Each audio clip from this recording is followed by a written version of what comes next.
Welcome back to the Political Breakdown. How's it going? How's your day been? We are back at it again. Ladies and gentlemen, today is going to be a very interesting conversation. I've talked to a lot of different types of people, but this person's from the same organization from one of my prior guests. Her name, Laura. I'm sure you guys remember. We had a great conversation in terms of the value of independent voters and educating independent voters as well. And they have an idea, a plan in mind that I'm very curious to hear about, because ultimately we all understand that we want to start really tuning things up and to ensure that America survives the next couple of years. So with that said, in order to have that conversation, I have a great guest. His name is Adam, so I'm gonna allow him to introduce himself. Thanks very much. I appreciate you inviting me on. Adam Brandon. I am the senior advisor to the Independence Center. Before my time in this organization is relatively new, about a year old. Previous to that, I spent the last 20 years at the conservative grassroots group Freedom Works, where I spent the last 10 years serving as the president.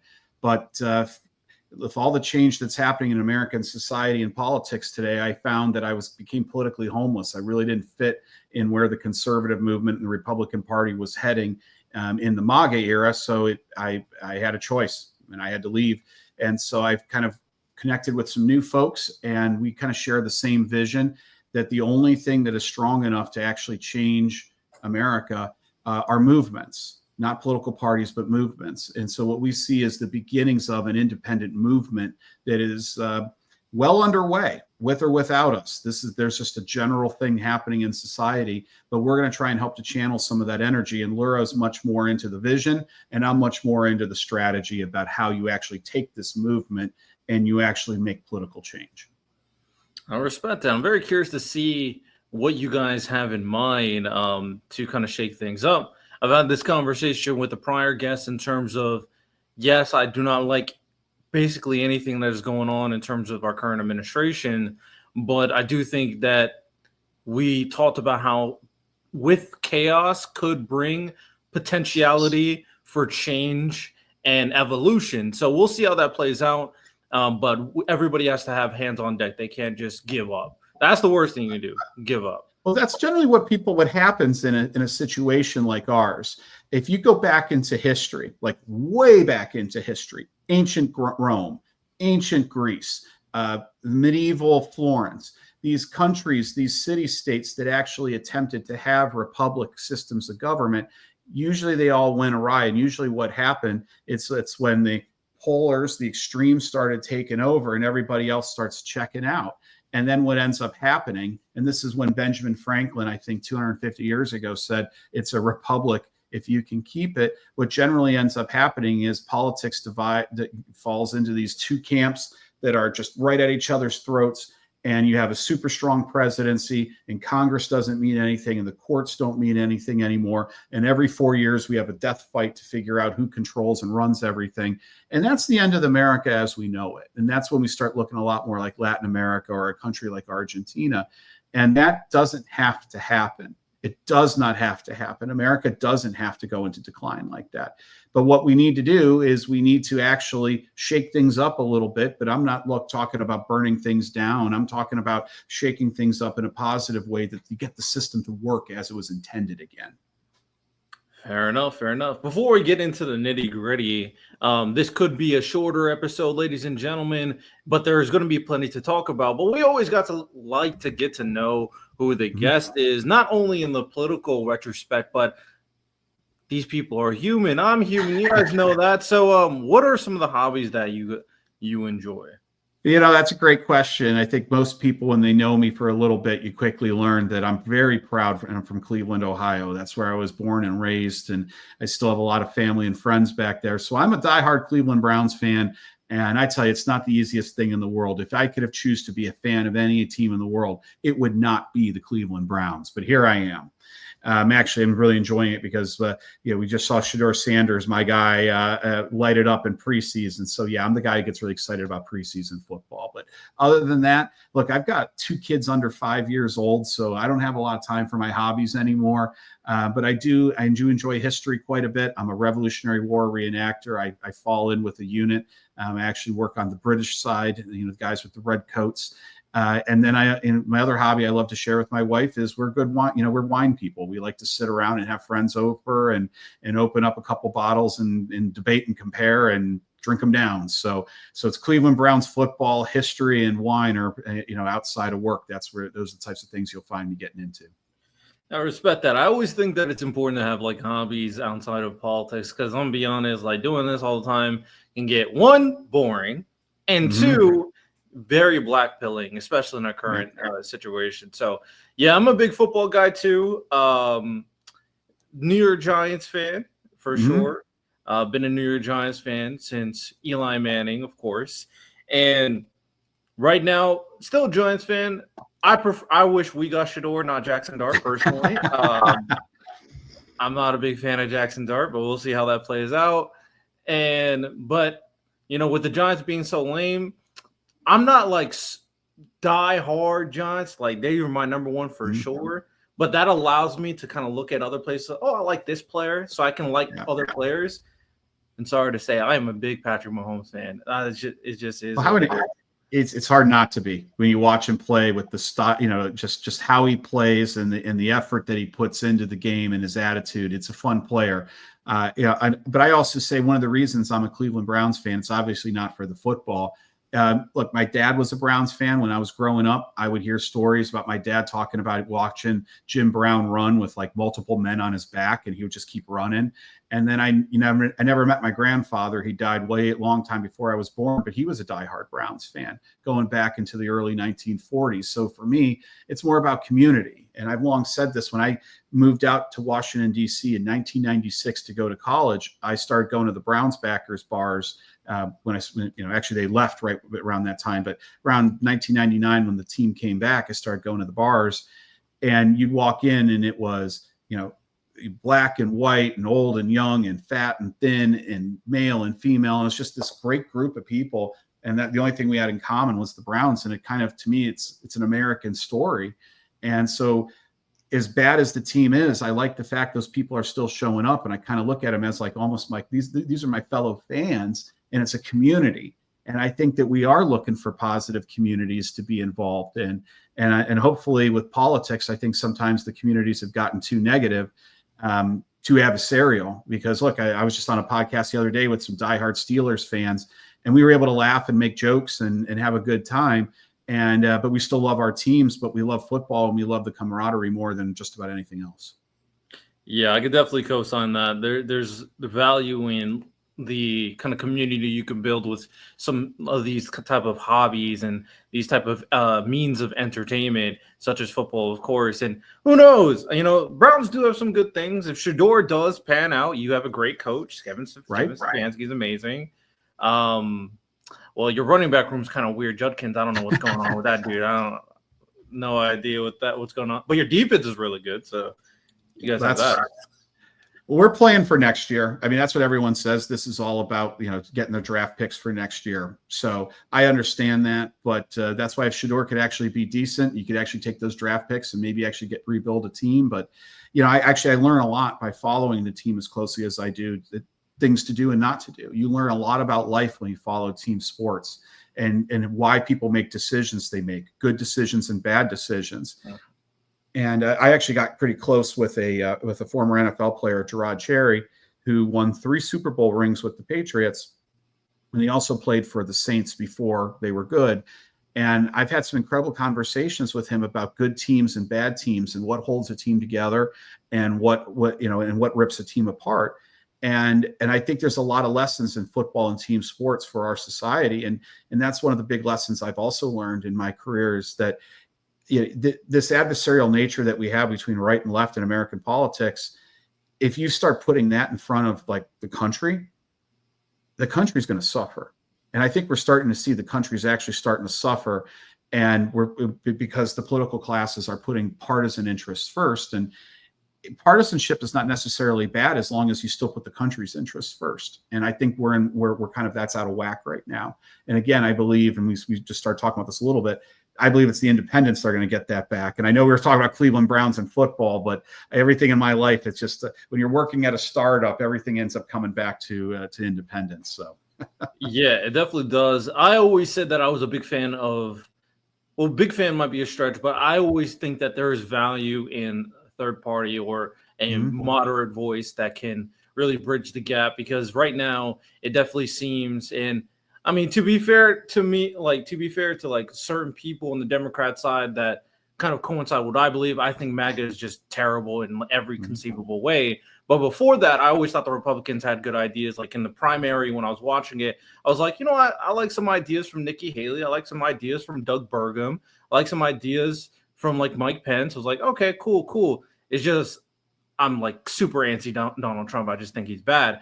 But ultimately, before that, let's say the whole idea that if you're Republican, you're just evil, or if you're a Democrat, you're Right. just evil. That's toxic. That's not productive. And you're always going to have those people in office. So it's always going to have, you're always going to have evil in the government that just doesn't help the image of America and how it's run. So Well, it you're a definitely, military guy. I always think back on this when we what point have we decided that moral character isn't important for our leaders? And I think about look, I had an experience that I've been reflecting on a lot lately. It was in the early 2000s. I was at a Baltimore Orioles game, and I grew up going to a lot of baseball, a lot of Cleveland Indians baseball in my life. That's just my dad and I just went to game after game after game. And so I'm at this game, and there's a young man there with his dad. The difference between was that this young man didn't have his arms, and he was a very young man, and he had his medal on his chest, and you could tell this is a guy who came back from probably Iraq, and he lost his arms from the elbows down in Iraq. And young man, my age, and I was just, I never forgot that moment because his dad had to help him drink his beer, and my dad would have done the same thing for me. So I felt this connection, and I've never forgotten this guy because I think about American politics today. It's like he volunteered to serve, to protect the Constitution, to protect me, to protect my kids, to protect you, to protect people he never knew. And he paid a hell of a price. And when I listen to American politics today, I got to ask myself, that sacrifice he made and the sacrifice that countless soldiers have made, countless soldiers, are we living up to their standard? And I think we should actually start raising the standards that we have and that we expect from our politicians. And we shouldn't just say, well, they say crude things. Oh, that's just locker room talk. BS. I think you're representing the country. You're representing the best of us. And I kind of just feel it's time, rather than just we're voting for someone because they're not as bad as the other guy, or we're voting for someone because, well, they have an R or a D next to their name.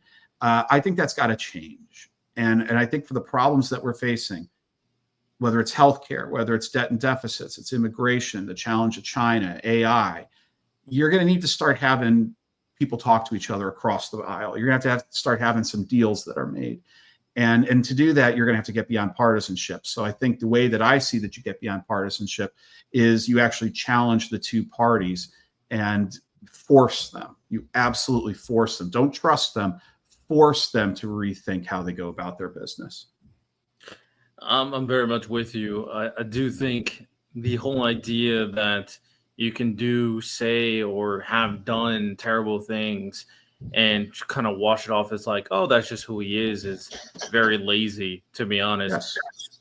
So when it comes down to the ways that we can kind of improve the system, the ideas that you and Independent Center has in mind for like shaking things up using the value of independence, what does that look like? What, kind of run me through Absolutely.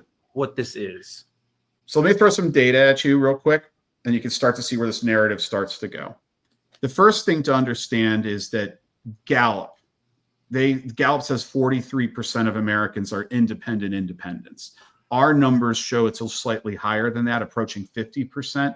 And what we define as an independent is someone who just doesn't feel at home in either party. And in fact, their policies tend to be a mix of each.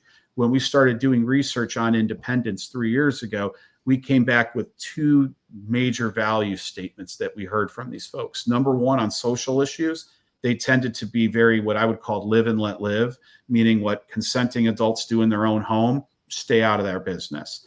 But we heard this concept called tolerance, meaning we could be different from each other, but still be great neighbors. So it was kind of like wanting to de-escalate on some of the social issues that were at each other's throats. And on economic issues, what we kept hearing from people is more choices. I want more choices in healthcare. I want more choices in how I save for retirement, more choices on where I could send my kids to school. So when you start putting together a platform for this group, it tends to be social tolerance of, agreeing to be okay with each other's differences, and then economic choice. So it's not that these people don't believe in anything. They actually have a pretty coherent set of values. So independence, half the population, coherent set of values. The next thing I wanted to bring up is the change in media. If you are over 50 years old, you tend to get your number one news source is television. If you're under 50, it's like you don't have a television. It is one of the most stark differences in American society. And so what we start looking at when the younger you are, so it's the under 50s, people under 40, really, it's the millennial generation. Overwhelmingly, they're like 55% independent. So the younger you are, the more independent you are. The older you are, the more partisan you are. So this last election that we just went through was the last baby boomer dominated election. For the next 20 years, the majority of the electorate is going to be millennial, and it's going to be Gen X, or I'm sorry, Gen Z. I'm Gen X, but so is Gen Z. So millennials and Gen Zs are going to make up the majority of the population for the next 20 years. So all of these hot button issues, that's the demographic that's going to solve these problems. So we're looking at media change from television to more platforms like this. We're looking at demographic change, and we're looking at values changes. So you put all of that together, and what we see is that there's 435 congressional districts. And on that map, only 25 districts are actually swing districts. So we spend all this time talking about Congress, and everything comes down to just 25 seats. But amazingly, in those 25 seats, the majority of people in those districts are independents, like I just described.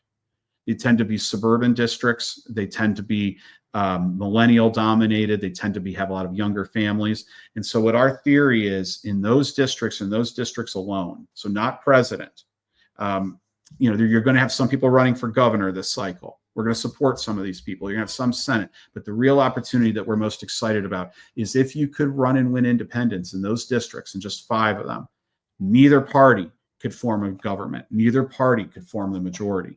And so what we would then be in the position to do is to start to negotiate with each party and basically lay out, this is how we're going to govern this Congress. We are going to finish our bills on time. We are going to start a debt and deficit commission. We are going to go through the proper order where people or individual members are allowed to offer amendments.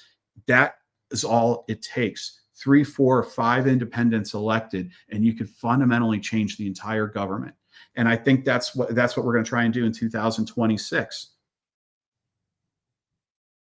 Fair enough. I do think the independents could make a lot of shakeup. We're already kind of seeing that there is a want for that by proxy of, I guess, Elon Musk's America Party. Now, I don't even know if he's actually going to go through it because he's kind of wishy-washy in terms of who knows.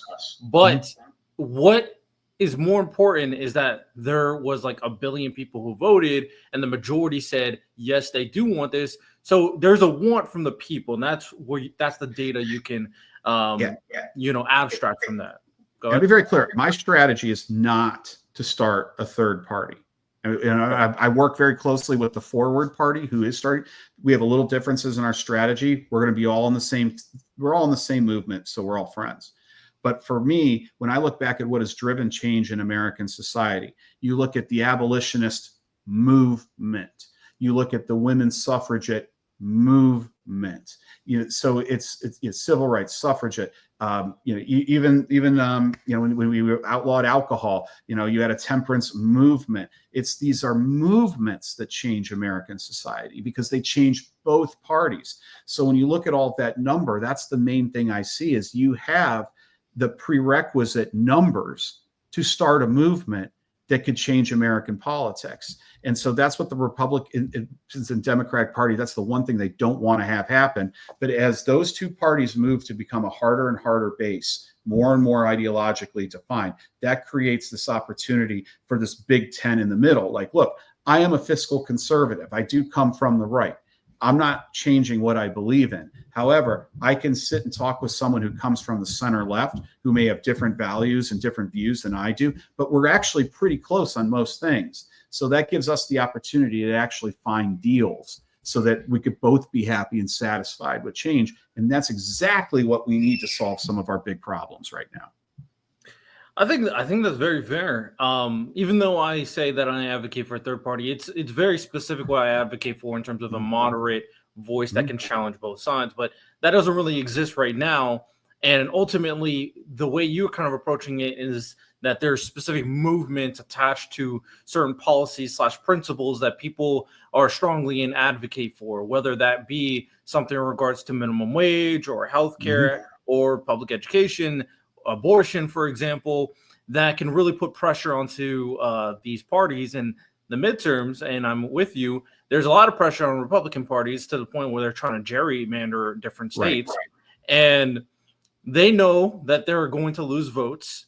Democrats know they have the opportunity to gain votes, but there's also that extra element that could also be valuable in terms of independence to be able to gain votes, because there is a want based off, what I said about Elon, what you were saying, that people are feeling nihilistic towards both sides. So if they see someone advocating for a specific movement that's supposed to be good, whether it's as simple, or I guess not simple, but for the purposes of this conversation, as simple as we got to balance the budget better because adding $4 trillion to the national debt is not good. I'm going to vote for this guy because he sounds like he wants to do this and he's an independent. So I think there's a lot of value there. Yeah. So something to point out here, Donald Trump's approval ratings are going down. Yes. Republican Party's approval ratings are going down. Historically, the Democrat approval ratings should be going up at this point, but they're going down too. So everyone is going down, which just shows that it's kind of a pox on both of your houses. And that's also just further evidence that we have this opportunity to create something. And to be very clear, this movement I want to kind of push. I want to go back to something earlier in my career that I learned. I was very involved at the very beginning of the Tea Party movement. I mean, very beginning of the movement. And when the Tea Party movement started, 15 years ago, it was started opposing George W. Bush and the bailouts of the banks and the TARP bailout. It then went to oppose Barack Obama and what the movement saw as President Obama's overreach. It was gaining strength because it had credibility that it was opposing both Republicans and Democrats on principles. What happened to the Tea Party movement is that there's something very clear. There was an event where a direct mail firm out of Sacramento, California, created a vehicle called the Tea Party Express that Sarah Palin joined in on, and immediately repositioned the Tea Party movement from being a bipartisan, nonpartisan thing, advocating for we got to get spending under control, to simply let's help Republicans get elected. And the minute the Tea Party movement became just part of the GOP, anything interesting and special that it was died. And that's how you kill a movement. And so that's why it's so important that this thing that's starting right now with these independents, it never becomes part of either one of these two parties, because if it does, it will lose anything that was ever interesting about it. And that's what I see, though, again, with the younger generations of Americans, those under 40, they actually are very independent people, and they actually look at issues and be like, Republicans are bringing up some good points here. Democrats are bringing up some good points here. Let's merge the two good sides together and get a solution. And it's the independents, if they start talking and voting and becoming coalescing as a political force, they're the only thing in American society that is strong enough to force that to happen. Fair enough.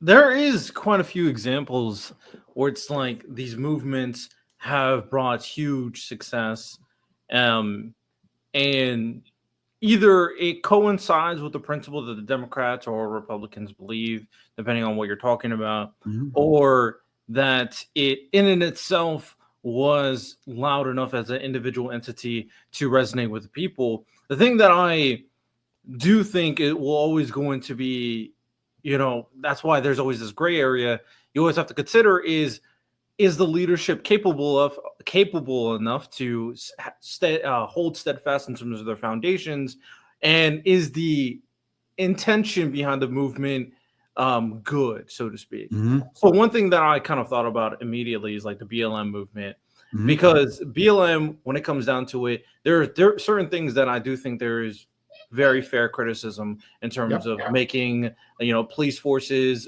not defunding them. I thought that was stupid, but the whole thing about making them better, getting better training, all that stuff. I think that is a great thing for police departments, and I would go as far as to say probably need more funding for that, not less funding, but better police departments, sure, better policies to help, discrimination, sure.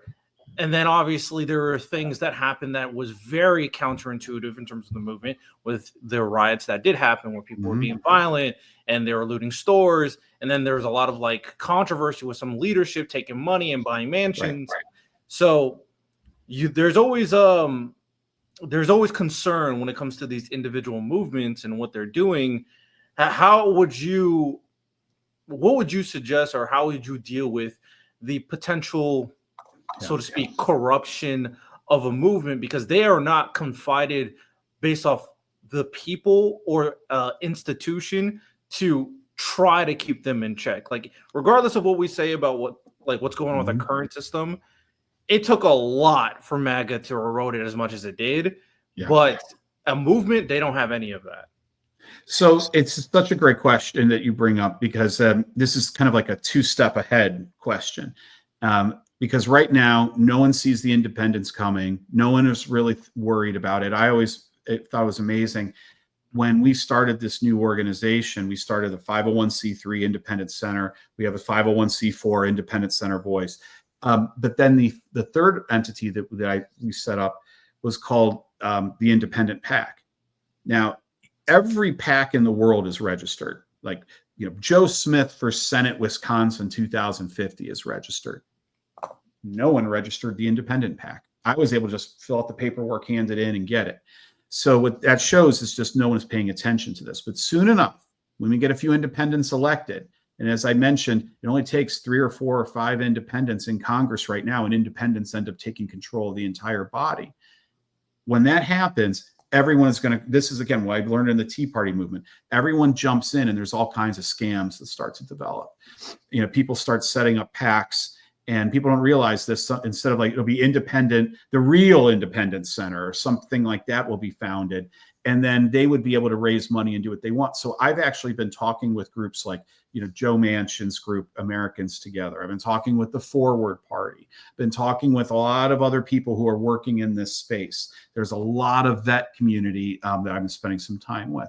And one of the concepts that we've had is that we need to come up with what I call good housekeeping seal of approval, that a lot of us kind of come together and make kind of like a pledge that either it's going to be behavior, or it's going to be certain pledges, like a certain percentage of your budget must go to programming and not to overhead, and not to make sure the consultants aren't getting rich off of this. So we are talking in the long run about what do we need to do, because a movement like independence, if we're coming out there saying that we're going to, one of the things we're trying to grab is higher moral authority, because we're putting country before partisan politics, we're going to be under even a greater spotlight for that, because people are going to be trying to see, like, well, are these guys actually are they walking the talk? So, and a lot of this is going to come back down to candidates as well. The candidates that we end up recruiting to run for office, we need to make sure that these are incredibly high standard individuals. And the strategy that we're also trying to employ here is that when these individuals we're trying to recruit, we're not trying to recruit them so they stay in office for a long time. Part of the pitch when we talk to people is like, will you go to office for 1 or 2 terms and that's it? Recruit people whose lives are better outside of Congress than inside. So the idea would be that they could put their job on hold just for a short period of time, come to Washington, just be an honest legislator for a little bit of time, and then boom, out, back home to your community. And so I'm trying to answer your question in multiple different ways, which is structurally, yes, we need to make sure this movement has certain safeguards and certain standards. And then for the candidates, we need to make sure that we are actually looking into them. And when I say the word moral, I'm not meaning in a religious way. I'm meaning like moral in the sense like, is this person going to be putting their work first rather than fundraising? Is this person going to be putting the seriousness of legislating in front of going out to cocktail parties and finding individuals like that? Because if we have 3 or 4 or 5 incredibly incredible individuals who are leading our, carrying our flag forward. That's ultimately is what we're going to be graded on. So I do appreciate that kind of framework, because I do think a lot of those things can be very helpful to optimize good moral character, which is very important, especially with politicians nowadays. Um, I guess my only thing that when I'm thinking about it is that there is always that potentiality of one of two things. Someone is a very, very, very good salesman, Right. i.e. Donald Trump, making it believe that I'm here for you, but in reality, I'm here for myself. And then once he gets the power, he kind of changes and creates a cult of personality, because ultimately the power is not the movement. The power is the people supporting the movement. And when it comes down to it, if there's an individual that was kind of coincides with the idea that I'm independent, that I have value, and I agree, the value of independence nowadays is super important, as we have these slim majorities in Congress that are affecting every single bill nowadays. There is a possibility at the end of the day, especially with, this is another part of the conversation, with the usage of media and how it can influence and create a cult of personality, that someone who's able to co-opt the independent idea or co-opt the independent title, create a movement based off his personality. Let me just throw in a name there. I'm not villainizing him, but I think this is a good caricature for what we're talking about. Let's say Mamdani, let's say he never got voted in as, the Democrat primary for New York mayor. It was Cuomo or Eric Adams or whatever. And then he was like, you know what? Y'all rather vote than these guys. I'm going to go independent. Mamdani is very charismatic. Mamdani's ideas may be like hard to really buy that it would work in the American system, but are very appeasing, because they are, ideas for like raising the minimum wage, helping public transportation, a lot of childcare. Like, these are things that the average person would love conceptually. And then he becomes part of the independent movement, realizes that everybody's advocating for him. He's getting the support. And then you guys you're doing a little too much. You got to step it back. And he says, I don't care. I'm still him. These people advocate for me. Now I'm bigger than the movement. So have you thought about that? Yes. Possibility? Yes. So this is one of the main reasons too, I come back to, like, we're not looking to push someone for president. Remember I mentioned, like, I want to run several people. So the idea here would be you've got several personalities, and it's a grouping of people, because if whenever you do get a group of people together, someone always disappoints you in a bad way. And so that way, that if you do have someone who gets elected, someone that this starts getting to their head, they're not the only ones who are representing the movement. The other thing that I just want to point out with is, because how we're focusing on these House races, part of the structure and how we're building this is really important. When you are, say, getting recruited to be a Republican or a Democrat, the first question that you get asked about is, how much money are you going to be able to raise? Right. And so we don't have to have that problem. I'm busy. Yeah, I got to. Sorry about that. So the first question you get asked is, how much money can you raise? So we are not going to have to do that with our candidates. With our candidates, the whole concept here is that you're going to run. We will take care of the campaign side of things. And what we mean by that is that we could do the get out the vote, the targeting, the rest of it. So we just expect you to be in your community. So we free you up to be a politician, or a good politician, of like responding to your community.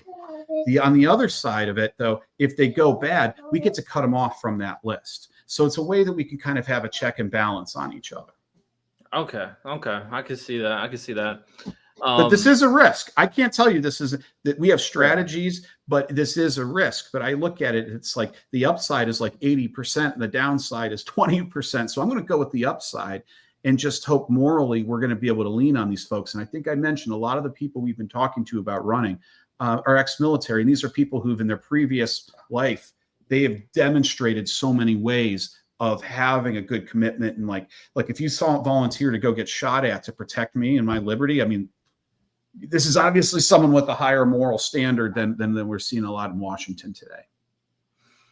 I think that's fair. Kind of detaching in a way with comes down to the organization and the candidates to an extent. Of course, that could be very interesting, very potentially effective. I'm very curious to see how it plays into practice. Of course, so another aspect about this conversation that we mentioned that we talked about, or that you mentioned that I do want to talk about, is the value of media. Now, I Right. agree that there's so much value of independent media, alt media, Mhm. versus mainstream media. Of course, it can be very partisan. There's a lot of money that goes into it. Of course, um, however, I always talk about it and go like, I value a lot what I'm able to provide in this discourse and conversation without external factors determining what I say. However, there's another individual that has the same kind of system where external factors don't determine what he says, and then he says some of the radical, most craziest things ever, and then becomes Mhm. gets a huge following. I think that is a huge problem as well when it comes down to independent. Yes. When it comes down to media and how these independent voices are, grabbing all these radical personalities. We saw it just recently, how the growing sentiment of, like, I don't know if you saw the Jubilee video between Mehdi and all those far right people, and one guy says, "Who cares if I'm a Nazi?" Like, Mhm. it's kind of insane. And then he got Right. $30,000 after his job fired him. So that is a big concern, that these voices can now pop up and create a huge following. When it comes down to it, I've recognized, being in this space, that there's value in being radical. It's just Mhm. true. Value in being radical, saying controversial stuff, saying clickbaity stuff in the current media landscape. So when we know that, and then you're trying to push like candidates that actually care about the people, who are nuanced, who has all these great ideas, how are you going to differentiate yourself in this media landscape, knowing what it is today? I love this question because it's so good because it gets back to this problem of like I am placing a huge bet on America's better angels. I'm placing a huge bet that when I go to the gym, I was at the gym yesterday, right? And there was a black dude next to me lifting weights, and like I spotted him, and then we guess what? We didn't break out into a race war. We didn't have a big fight. Like that's my experience in America today. My experience in America today has been overwhelmingly positive. When I drive around, a friend of mine just has this incredible story. He popped a tire in the middle of Wyoming in the middle of the night, and he has wife and kids in the car. And like some cowboy dude shows up, like you look like the Marlboro Man, and like in the middle of the night, helped him change his tire. He didn't ask for anything. My friend tried to give him like $100 that they had in his pocket. The guy's like, "Hey man, just next time you see someone pulled over at the spare tire, get out and help them too." It's like, this is what most people's experience in America is. And so I think we've been so conditioned to think that politics is just such a mean, nasty, and everyone is such a loser, jerk, evil, blah, blah, blah. You fill in the word that's there. I think if we give people a chance to have something else, then enough people are going to take it and be like, well, that's actually what I want. So with politics, and going back to the evolution I saw when I was running my last organization, is especially on television, what I noticed was a shift from we're going to talk about news to we're going to talk about political entertainment. And a lot of people have been with the internet have been really into just the entertainment side of politics. On the right, you hear this concept called own a lib. I don't even know what the hell that's about. Like, what does that what does that do for anyone? Like, our healthcare The system current is a mess. The current Our, Sydney Sweeney stuff is a perfect example of like all Mhm. that BS in the media right now. So what I think happens is there's a children's rhyme, that I was reading to my kids, as you saw my kid's son popped in here a minute ago on his way to the pool here. But what he, this the emperor has no clothes, and I think the version of this is that that all the entertainment in American politics, they actually are butt naked. And I think what's going to happen is the independents are going to call this out and be like, you know what, we're done with the entertainment. We have $37 trillion in debt. China is going to be an aggressive, challenge. Like, we've got things we need to get really sober about. And so my bet is that I think there's a lot of Americans and the people who are tuning into something like this, politics isn't something that's entertainment for them. It's actually something that's very serious for them.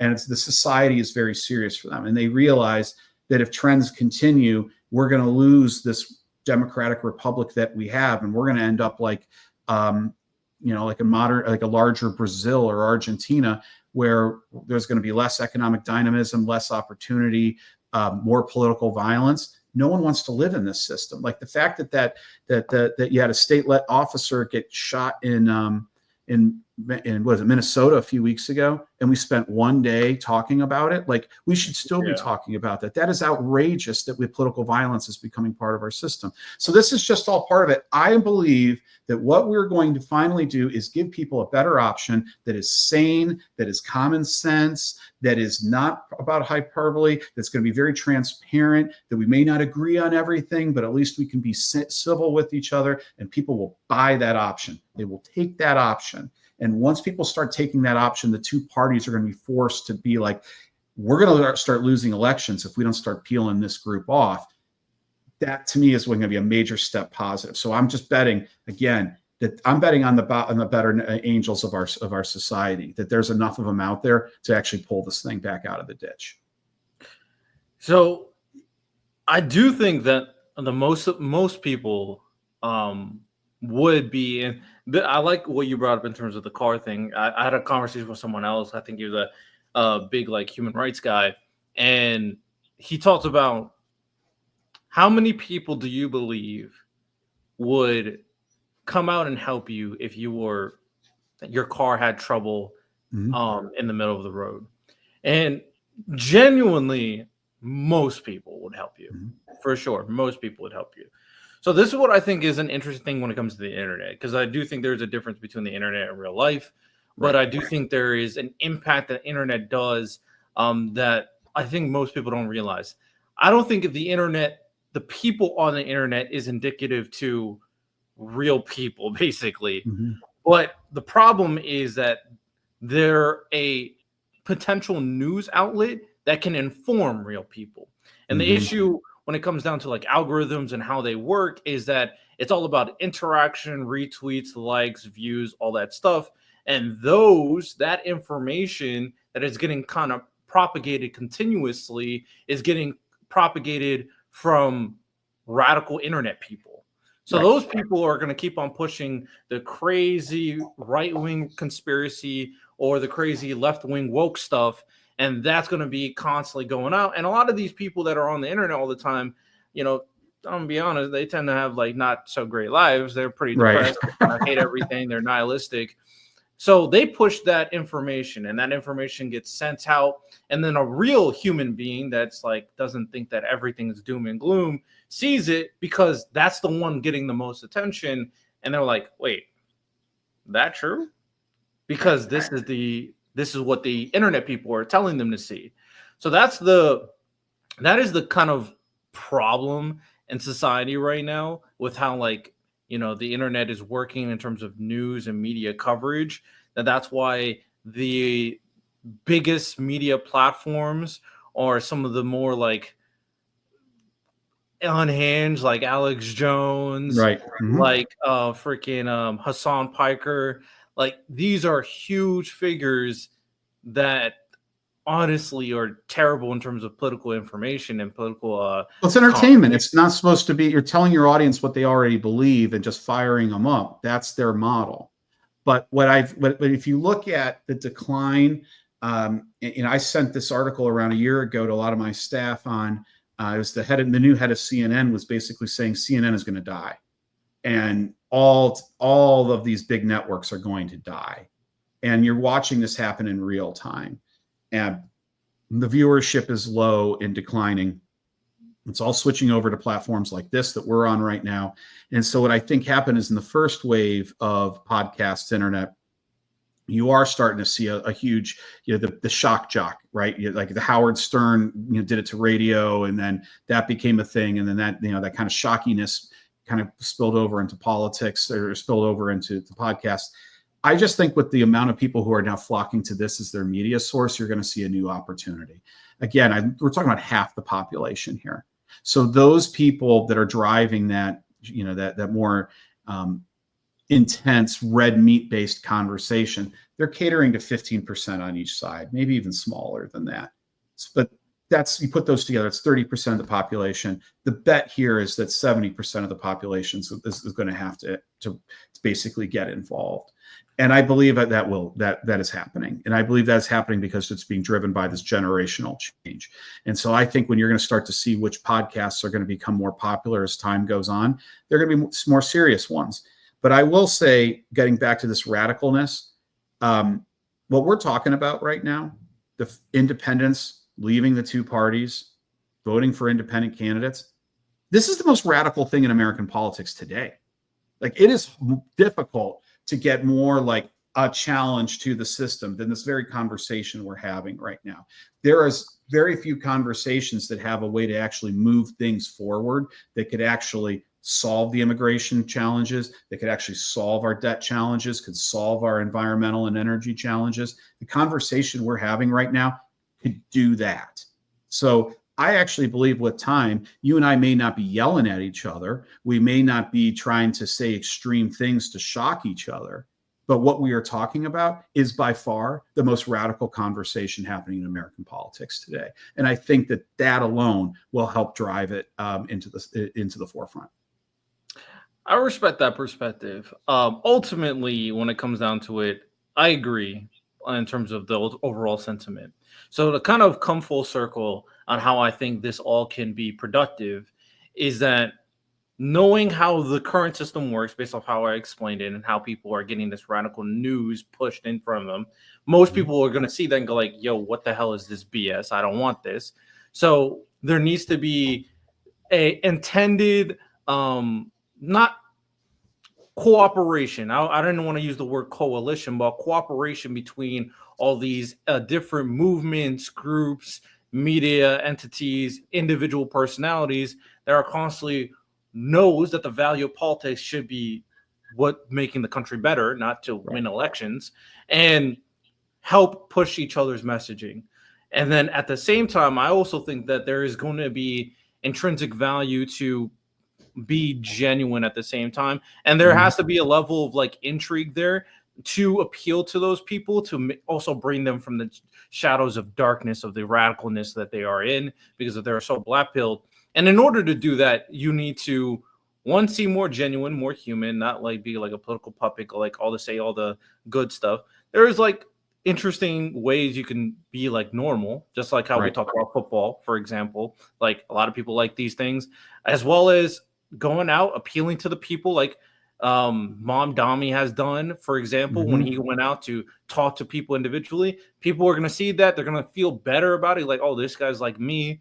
That kind of relatability is very valuable too. So there needs to be understanding that put out good content that helps people, collaborate, work together with the other voices to dispel these narratives that are pushing it so hard to the average person, as well as making the content, making who you are, making your platform seem relatable to even the radicals, to the point where it's like, there is a better way, there's a helpful way, there's an entertaining way, there's a genuine way we can do this. That doesn't mean destroying everything we built up in terms of what the United States of America is. There are so many factors that go into it. Go ahead. So one of the more controversial takes that I've had following this last election is that, because this doesn't sound right, the value of money in politics is collapsing right now. And why that sounds so strange is that I was talking that your average congressional race, a competitive one, you're probably talking both sides all in closer to $50 million. And like the Ohio Senate seats, governor seats, these things are going to start costing like $500 million. So it's like the amount of money in politics right now is just bonkers. And so how can I say that the value of money is actually going down? Well, the reason I say that is they spend so much money because it's losing its effect. So the only response is like, we have to spend more to make up for its decline in value. What do I mean by this decline in value? Who watches television ads anymore? And that's the most expensive thing that they're spending money on. No one watches this stuff. No one is looking at these different messages that these parties are pushing out. So they have to spend more and more money to get to the people who are listening to this right now. because those are the people who actually decide elections. So they have to just completely bomb them with cash, and it barely works. Versus the candidates we're going to be working on, they're going to have to raise some money. My estimate is to win a House race, it's going to cost them about $2 million. It's a lot of money. $2 million is a lot of money, but it's a lot less than 50. It's a lot less than $500 million, because what we know is the candidates that we have, the advantage they're going to have is authenticity. When they get in front of the voter, they're going to be real people from that community. They're not going to be politics. They're not going to try and spin something. And the best part is they're not freed. So if you're a Republican and you're asked what you think about Donald Trump, you have to have some kind of smart ass comment about how great he is, or how much you may disagree with him on certain things, but you think his policies are great. You have to figure out some kind of way. If you're an independent, you can just be honest. I think, Trump did well on this and he's bad on that. You just call balls and strikes. And I think that is so refreshing, and Americans are going to appreciate that so much that it's going to way more than offset the money disadvantage. I bet you all these independents who run and win, they're going to be outspent at least 10-1. 20-1 may be a problem, but 10-1, they still win because they're authentic. So I guess the last point, and we can start wrapping it up, is that is going to be important in terms of like moving forward. I do think there will be a good number of people that may find that interesting, but from my personal perspective, based on like how I am right now, is that typically I'm very able and capable. I've had people who are Republicans. I've even had MAGA on my show. I've had people in the center left, and even like far left people on my show to have genuine conversations. Right now, my focus, if you couldn't tell, is that, to make sure that MAGA doesn't destroy my country that I like. So that's a good goal. A very good goal. That is valuable. So the midterms, the reason why that's going to be interesting, and I'm curious to see how you guys operate, is that a lot of people, yes, they're very pissed on Democrats. I do think a lot of that polling is also like the far left really hates the Democrats because I believe it's mostly because of the Israel-Palestine issue, personally. But I think when it comes down to it, especially in terms of like these three pillars, one, the Epstein files, a lot of people are looking very wild at that when it comes to Trump and the MAGA administration. Two, grocery prices are not going down at all. They're going up for sure. And three, there's going to be like the average American that goes like, bro, why are you locking up like all these Latino people? I feel like it's starting to get on edge. So when you have your independence, be genuine, which I respect. I respect being genuine. I do think there is going to be this like backlash of and I'm gonna provide nuance for the other side too. But there's gonna be backlash like, what do you mean Donald Trump is doing good here? Right. There's going to be that backlash, and then there's going to be a backlash for sure, because this is like a huge issue for a lot of people. Is, what do you mean Israel shouldn't leave Palestine or Gaza, or leave Palestinians? Or better question, what do you mean what they're doing in Gaza is not a genocide? That's going to be the go-to question for a lot of, I guarantee, for a lot of the independents. Yeah. So these are questions, and there's other ones I'm sure you could think of. It's like, if you don't answer right, you're going to turn off so many people. So how are you going to deal with that right now, especially when you realize that basically if you are not kind to Trump, you're against Trump? Right. Well, that's a very interesting thing, because that's kind of where I'm not trying to be kind to Trump. I'm trying to be, I will say that, like, I do appreciate the administration's stance on nuclear. I'm a big fan of nuclear, and I think that that's something that we need to talk about. I am too, but I also I'm very concerned with how we are centralizing, and this is kind of, I'm surprised you don't hear more of this conservative critique out there. We're centralizing way too much power in the executive branch. The executive branch is supposed to be the weakest branch of government, not the strongest branch. And whether you like what Trump is doing or not, this is the new floor for presidential power. So if it's a Republican who wants to go further on what Trump is doing next time, this is the new floor. If it's a Democrat who wants to take the same power and just go the complete other way, go in a real woke direction, it's the same level of power.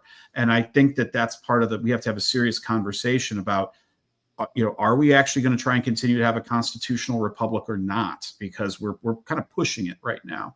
And as we're recording this, yes, in Texas, they're looking forward to redoing this crazy redistricting that I was very pleased to see Republicans actually standing up against in this. And probably they're going to push this thing through, and then probably Democrats are going to probably push through in states they can. And this is that race to the bottom, that if we get stuck in this race to the bottom on like, okay, well, you're going to destroy the Constitution, I'm going to destroy it too, and we're just going to keep piling on. We're going to end up in a very bad place. So it's time to arrest this. But when we actually find our candidates, I'll be very clear. We are putting them. We're going to be working with them. What we try to figure, we found the areas, the issues that people really want to hear from them on, things like healthcare, things like spending, things like immigration. Where you have these common sense kind of consensus issues where people come together, and then you start looking at issues, the controversial ones. We thought it was very interesting, like abortion you mentioned. What we found is that Bill Clinton's safe, legal, and rare is actually where the overwhelming majority of Americans are. So even people we were surveying that were like hardcore abortion rights still are like, yeah, but you shouldn't do an abortion at the very end of the pregnancy. And then people who were still like hardcore, no abortion, they still had all these carve outs. They're like, yeah, I think that makes sense to do that. So you find that common ground where you can kind of try to, you try to find where we could kind of work from. I mean, I'll be the first one to say, like, I don't know what even to think about the future of what you do with Israel and Palestine. I've always been a two-state solution guy. Maybe that's just the era that I grew up in, and I don't see a way out of this. I always think of a lesson that when I was studying international affairs as an undergrad, one of my professors, really smart gentleman, said, to understand your opponent, you're only going to be secure when your opponent feels secure. If your opponent doesn't feel secure, they're going to be dangerous. And so I think it is in Israel's best interest to have a secure Palestinian state where people are more interested in, like, how am I going to advance my career so I can make more money so my kids can have a better future, when that's what people are thinking about rather than how many Israelis am I going to kill today.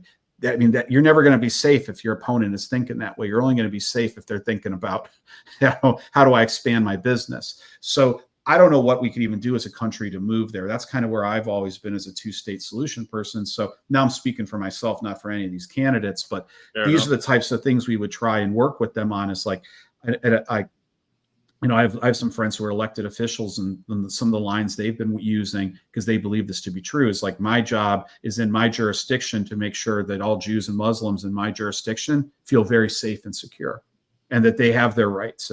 And I can't, but I'm dealing with this right here. I'm not dealing with this overseas. So I think that's what we want to be, is the middle ground area where we borrow from both left and right. And I want to have the candidates on stage that are like, if you love what the Republican, if you like where MAGA is going, vote for that Republican. If you like where the Democrats are going, you got your Democrat. If you want something different, you want to try and mix some of these issues together, you want to start doing something different, vote independent.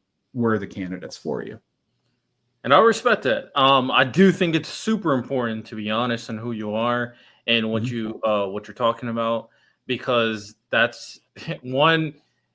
They got receipts for everything. This whole thing about you saying one thing and then now changing your tune, we see this in real time. It's not working for certain people.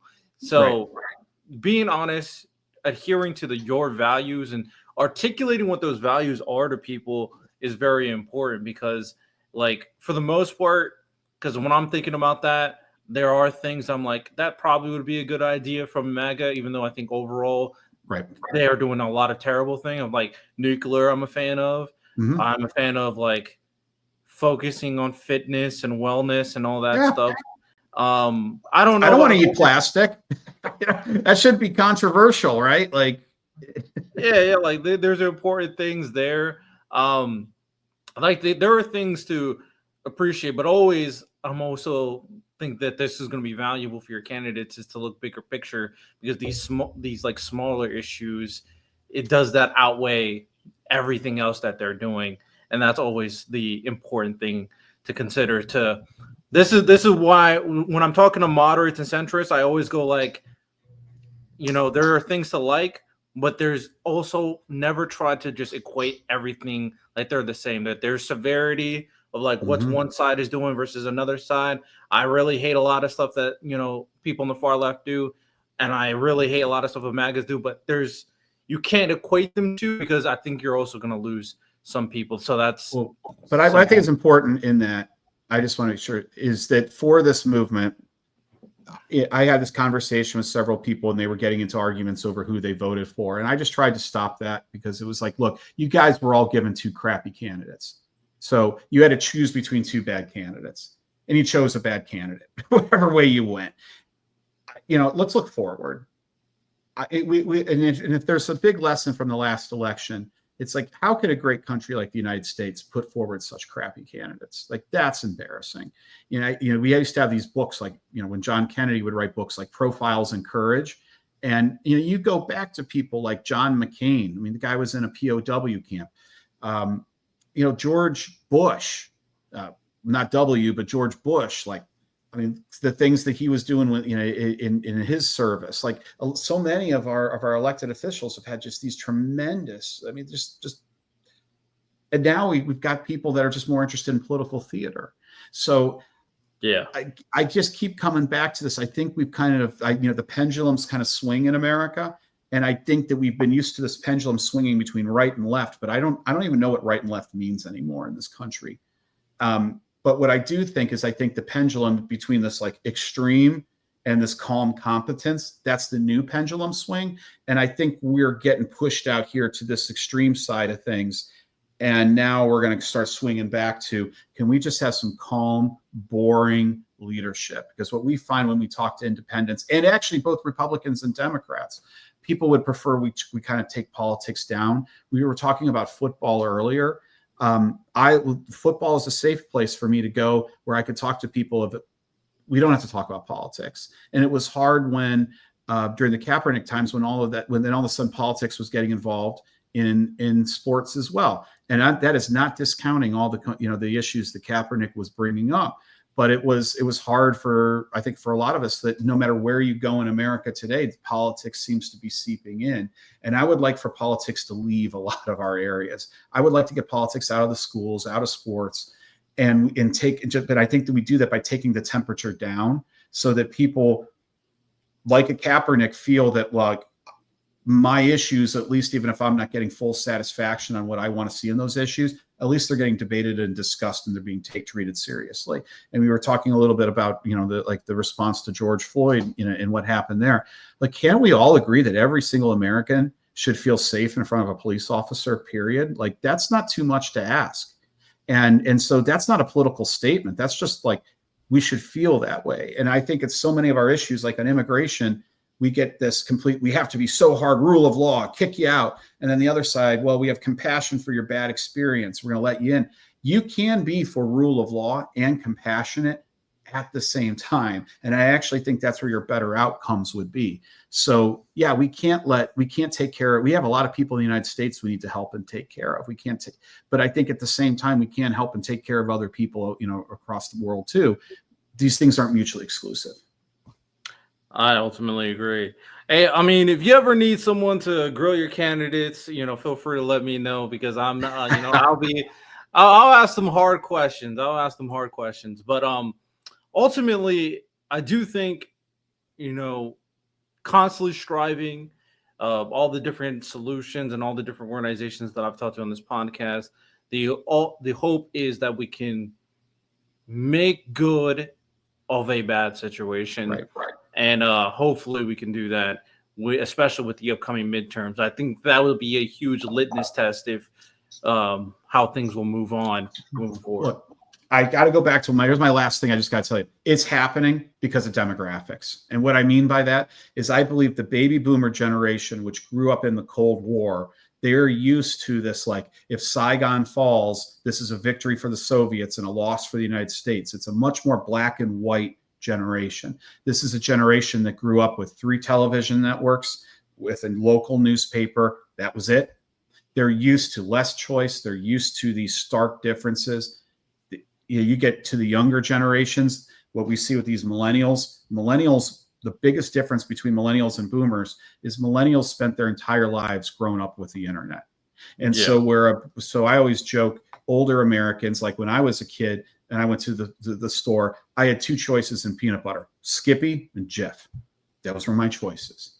So I had Coke or Pepsi, Bud Light, Miller Lite. These were the choices I grew up with in the 80s. And then you look at the younger generation, they have 50 different types of peanut butter. They have water and iced tea and all these other things to choose from. And so what I think happened is that the younger generation that is starting to take over now will be the majority of the electorate. They do not look at things as black and white anymore. They look at things as this. It's much more complicated. And that is why I'm so optimistic. It's just the numbers shift. We don't need to rechange anything. It's just the demographic shift is going to drive us into a different way. This is a younger demographic that is used to collaborating, is used to working with people who are born in different countries, who may look different experiences. It's a different way of looking at the world. And so I think they're more comfortable in an America that is not as angry. They want a more collaborative style of governance. And so they're going to get it because they can, if they demand it, they'll win. And so that's what I'm most excited about going forward. I respect that. With that said, I hope you guys enjoyed today's podcast episode. If you did enjoy it, rate the podcast 5 stars, share with all your friends and family. The information for the Independence Center is in the description, so feel free to check it out. Of course, any other final things you want to say? I guess I would just end up with Go Browns, and I hope this season, if we win 5 or 6 games, boy, that's going to be a big improvement for me. So. Right, maybe. With that said, ladies and gentlemen, y'all have a good one. Take care and peace.